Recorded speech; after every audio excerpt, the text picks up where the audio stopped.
Il faut bannir de haut rang les maris qui n'autorisent pas leurs femmes à aller sur les chantiers. Camarades, les mauvais maris, les paresseux, les voleurs, les maris réactionnaires, les petits patrons, les grands patrons, les détourneurs de fonds, les voleurs,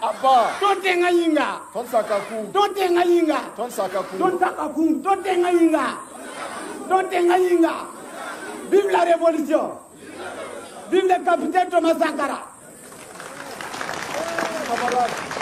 On ne peut pas se développer sans mobilisation. Nous ne pouvons pas nous développer si le peuple lui-même ne prend pas son destin en main. C'est le peuple qui doit construire le pays. Ce n'est personne d'autre. C'est 20 villas aujourd'hui. Demain, ça sera 20 écoles. Ça sera 20 dispensaires.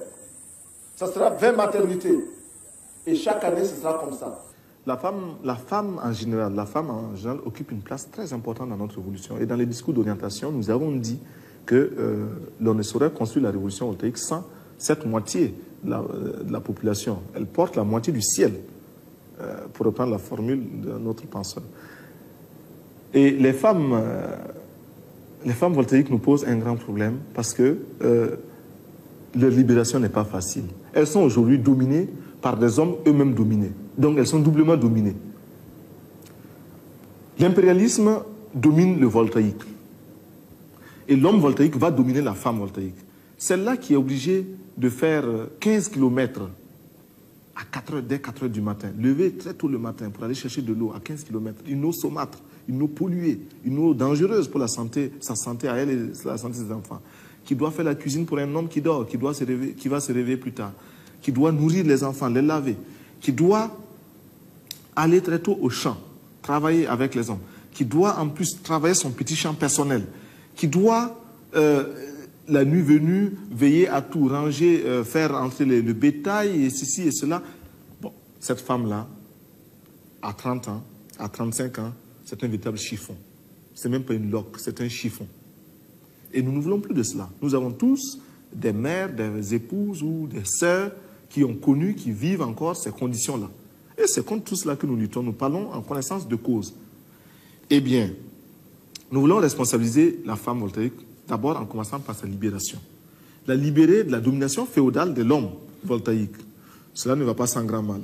Parce que c'est toute une mentalité à reconsidérer. Et j'avoue que chacun de nous, y compris celui qui vous parle, est lui-même remis en cause chaque jour et doit s'interroger entre ce qu'il professe, dont il est convaincu que c'est la juste voie, et la facilité qu'est la domination. Ben, enfin, parfois on se surprend à transformer son foyer en une caserne et puis on se retrouve en adjudant de compagnie. C'est pas juste, mais enfin, il faut lutter contre ça aussi. Et je lutte contre moi également, comme les autres voltaïques le font. De ce fait-là, nous sentons que les femmes voltaïques, très dominées, pour leur libération elles-mêmes, s'interrogent, ne savent même pas comment se libérer. Elles ne savent pas comment le faire. Parce qu'elles se demandent, mais un peu comme l'esclave qui ne veut pas de sa liberté, tellement il a été attaché à son maître, tellement il a été façonné. En Afrique du Sud, j'ai vu, moi, en d'autres temps, en Afrique du Sud, des Noirs s'en prendre à nous Noirs qui étions de passage et qui, entretenus par la compagnie aérienne, avions droit au même traitement que les autres voyageurs. Mais ce sont nos frères africains noirs comme nous qui nous crachaient dessus parce qu'ils ne comprenaient pas comment nous osions nous mesurer aux Blancs. Ce n'était pas parce qu'ils nous soupçonnaient d'être compromis avec les Blancs, non, parce qu'ils estimaient que nous étions d'un orgueil inacceptable. Bien, ils ont été trop longtemps dominés, ces Noirs-là. Ils ne peuvent pas comprendre qu'un Noir, ça sert à la même table qu'un Blanc. Pour libérer les mentalités, il faut oser s'attaquer aussi à nos formes, à certains aspects de notre culture qui aliènent la femme. Et pour cela, nous pensons qu'il nous faut nous attaquer à certaines mutilations, notamment les mutilations sexuelles. Les mutilations sexuelles, pour nous, sont une façon d'amoindrir la femme. sont une façon de marquer la femme du sceau de son infériorité permanente. Parce que tu es femme, tu dois porter cet art-là, tu dois porter cette marque sur toi éternellement. Mutilation sexuelle, excision par exemple, explication sociologique, une forme d'explication sociologique qui se tient du reste, est que la femme ainsi excisée est soustraite à certains plaisirs. Elle n'arrive pas à éprouver tout le plaisir qu'il faut et donc elle est moins tentable, si vous voulez. Bon, très bien.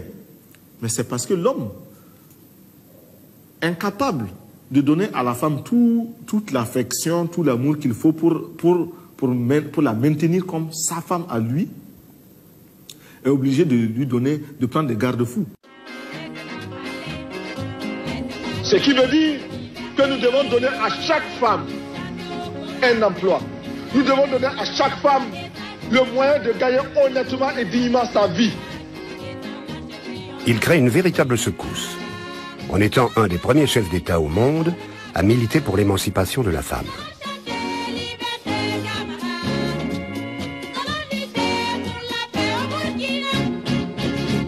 Dans les établissements, comment constatons l'émancipation des filles? Il faudrait qu'ici aussi nous commencions à nous débarrasser de cet art féodal-là. Ce sont des arts féodales, de l'éducation féodale, qui nous a dit que le garçon est toujours au-dessus de la fille. À l'école même, quand les filles sont en grossesse ou des choses comme ça, on les renvoie, n'est-ce pas? On les exclut. Mais on ne cherche même pas à savoir si le partenaire avec lequel elle a eu la grossesse là ne se trouve pas par hasard dans la classe. Et même s'il s'y trouve, on le laisse lui, le garçon. Donc le garçon peut faire autant d'enfants qu'il veut. Dès la 6e, s'il veut, il commence à faire des enfants jusqu'en terminale. On ne le renverra jamais. Mais la fille, même si elle est à un jour de son bac, elle fait un enfant, elle est hop, allez, renvoyée. Il y a eu vraiment une politique, ou du moins l'intention de faire une politique pour ramener la femme à un être humain dans la société traditionnelle au Burkina Faso, où certaines traditions sont encore très fortes, comme le mariage forcé, l'excision, et le fait que dans le couple, ce soit l'homme qui soit le commandant dans la famille. Toutes ces choses-là ont été remises en cause et il y a des pratiques vraiment rétrogrades qui ont été combattues. C'est à la faveur de la Révolution que nous avons constaté des femmes engagées aux côtés des hommes avec l'avènement de la formation militaire, où on a vu beaucoup de femmes s'engager. Elles étaient à mesure de faire ce que les hommes pouvaient faire, de manipuler une arme, de marcher au pas, de porter les mêmes tenues que les hommes. Je crois que c'est le premier chef d'État africain qui a donné des postes aux femmes autres que ministre de la condition féminine. Il avait nommé ministre du plan, ministre du budget, et des femmes extrêmement compétentes. Il savait les trouver. À l'occasion de la journée de la femme, le 8 mars, où Thomas a dit que c'est la journée des femmes aujourd'hui, nous allons faire l'exception. Au lieu que c'est la femme qui va tous les jours faire le marché, aujourd'hui, c'est leur journée. Elles vont rester à la maison et les hommes iront faire le marché à leur place. On a vu les hommes au marché acheter des tomates, des condiments et tout ce qu'il fallait pour la cuisine du jour. Et c'était bien, c'était bien. Se marrer, bon. Les hommes se plaisaient aussi. Et ils ont pu découvrir, puisque cela a amené certains hommes à connaître les réalités des prix sur le marché. Les maris qui battent les femmes, les maris qui torturent les femmes, la patrie ou la mort. J'avais fait une mission, on a fait 12 pays africains. Congo, le Cameroun, le Togo, on a conduit des voitures. Et Sankara voulait montrer qu'une femme peut faire ce qu'un homme peut faire. On est rentré dans la forêt du Mayombe. C'est une forêt, quand tu rentres là, tu ne peux même pas voir le soleil. Voilà. Tellement il croyait à la femme. Sankara là, c'est l'homme des femmes. Vous comprenez? C'est l'homme des femmes. voilà, je n'ai pas dit dans le sens figuré, c'est l'homme des femmes. C'est-à-dire que Sankara, il croyait à la femme. Voilà. Parce que avant la révolution, les carnets des enfants, les femmes ne pouvaient pas aller ouvrir. C'est Sankara qui a instauré ça. Le code de la famille, on l'a écrit, et à l'époque, les femmes, on avait dit que on allait opter pour la monogamie. Sankara a dit non, je ne suis pas contre. Mais voyez, tenez compte de votre milieu. Quand les gens disent que Sankara est un dictateur, ce n'est pas vrai, hein? Pas du tout vrai. Sankara a dit, bon, moi je ne suis pas contre, mais concentrez-vous les femmes. Et puis le résultat qui sort, moi je vais l'appliquer. Et maintenant il nous dit, bon, on n'a qu'à appeler les femmes des provinces, on va voter. Et il sait très bien que si les femmes des provinces là viennent là-bas nous battre, les femmes des provinces là sont venues là.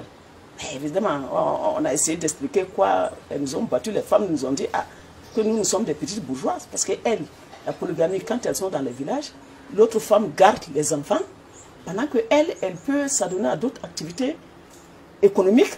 Sankara dit, bon, vous voyez, c'est ça le problème. Donc, votre affaire de monogamie là, le contexte, vous voyez, donc on était obligé de dire, bon, on va opter pour la monogamie avec ouverture sur la polygamie.